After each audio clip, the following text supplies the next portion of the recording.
يعني ايه شريحة تربو؟ سؤال مهم جدا، وناس كتير قوي متعرفش يعني ايه شريحة تربو، او يعني ايه تشتري ايفون من بره يبقى الجهاز معاك شغال في مصر هنا شريحة تربو، او يعني ايه تشتري جهاز من بره مش شغال شفرة او شبكة في مصر هنا.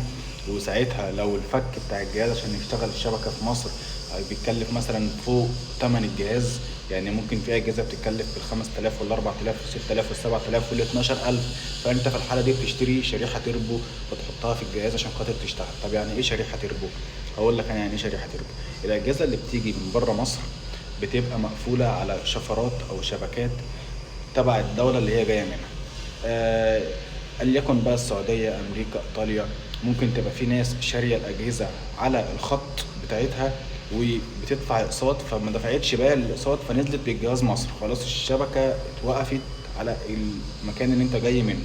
فبتيجي هنا الجهاز مصر عاوز تشغله. طيب بتروح لحد بيقول لك ده الجهاز ده هيتفك شفره ب 10000 جنيه، ما بترضاش تفكه. بيبقى في شريحه تربو صغيره كده، هنزل لكم صورتها. الشريحه دي بتتحط هنا كده على بيت الخط، هوريكم برضو دلوقتي.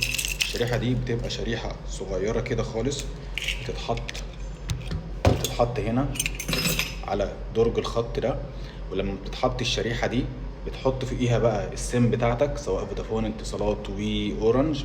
وبعد كده بتحطها في الجهاز عادي جدا، والجهاز بيلقط معاك شبكة. الشريحة دي بتبقى سعرها رخيص جدا، في ناس بتبيعها ب1000 جنيه وب1500، ب2000 جنيه، ب2500، ب3000، لما ساعتها على حسب اصدار كل جهاز وحسب نوع كل جهاز وحسب نوع الشريحة التربو. لان في شرايح تربو وحشة جدا، بتفصل معاك كل شوية وبتجيب نو سيرفيس كل شوية، وانت ماسك الجهاز مرة واحدة كده بتستخدمه وتجيبها تلاقيها مرة واحدة جاب نو سيرفيس. حاجات كتير قوي وانواع كتير قوي وموديلات كتير قوي من الشرايح التربو.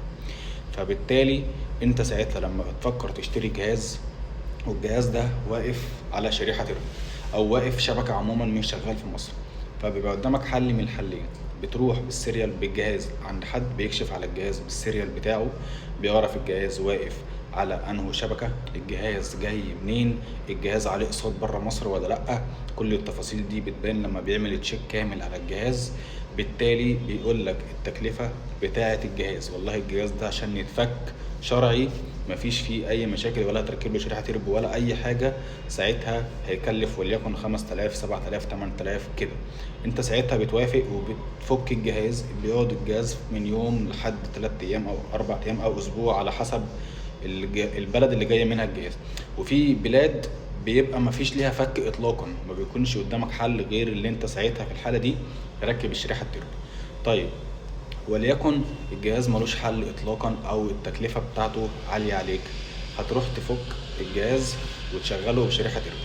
طيب انت لو بتفكر تشتري جهاز، هل تشتري جهاز فيه اللي هو مقفول شبكة ولا لا؟ هل يستاهل انت تشتري جهاز مقفول شبكة ولا لا؟ هقول لك طبعا مفيش اي مشكلة. في ناس كتير قوي بتشتري الاجهزة اللي مقفولة شبكة وبتركب لها شرايح تربو. طبعا حتى لو انت جايب اعلى نوع شريحة، فبرضه الشريحة عمرها ما هتشتغل معاك بنفس كفاءة ان الجهاز يبقى مفكوك له شبكة عموما ويبقى شغال طبيعي. ده طبيعي، امر مفروغ منه يعني. فبالتالي انت لو الجهاز اللي بتشتريه سعره حلو، سعره لقطة، وليكن ايفون مثلا 13، هتشتريه النهاردة من غير ضريبة ب24000 جنيه. طب هو مثلا معلوش ضريبة بس مقفول شبكة، والشبكة دي عشان تتفتح هتكلف مثلا 10000 جنيه. لان احنا في جهاز مع حد انا اعرفه ايفون 13 مقفول شبكة، الشبكة بتاعته انا سألت له عليها لقيتها هتتكلف فوق ال10000 جنيه او 12000 تقريبا. فهو بالتالي راح جاب شريحة تربو ب1500 جنيه وراح دماغه. طب الجهاز ده هو شاريه بكام؟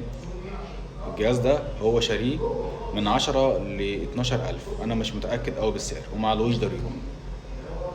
انت بالتالي لما تشتري جهاز ب 10000 جنيه ايفون 13، ساعتها اقول لك يستحق ان انت تشتريه.